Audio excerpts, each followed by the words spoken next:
जय श्रीराम. नमस्ते. मी कल्पना सूर्यवंशी. आपण आहाराबद्दल थोडं जाणून घेणार आहोत.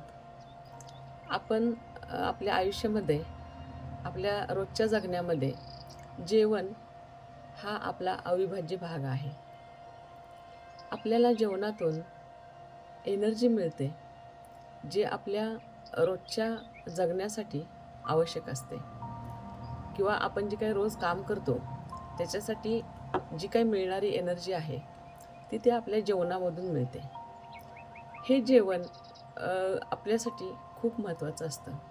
मग ते जेवण कोणत्या पद्धतीनं घ्यायचं, जेवणामध्ये काय बदल करायचा, हे जर आपण आपल्या कुंडलीनुसार जाणून घेतलं, तर त्याचा तुम्हाला दुहेरी फायदा मिळू शकतो. आपल्या कुंडलीनुसार, आपल्या नक्षत्रानुसार जर आपण आपलं जेवण ठेवलं, तर त्याचा तुम्हाला नक्की फायदा होऊ शकतो.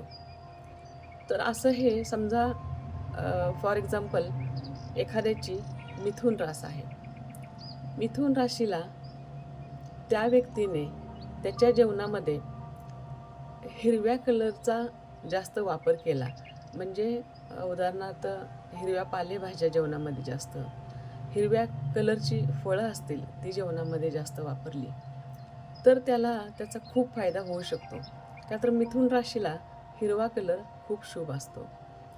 त्याला त्याची एनर्जी त्याच्याबरोबर अलाइन झालेली असते.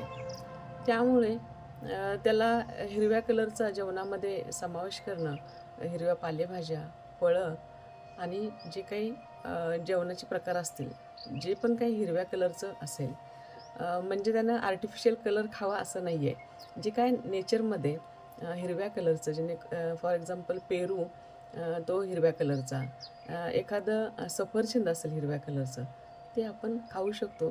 याच्यामुळे तुम्हाला खूप चांगला फायदा होईल. जर तुम्हाला तुमच्या कुंडलीनुसार आणि नक्षत्रानुसार कोणत्या प्रकारचा आहार घेणं फायदेशीर ठरू शकतं, याच्याबद्दल जर सविस्तर माहिती हवी असेल, तर प्लीज कॉन्टॅक्ट करा. जय श्रीराम.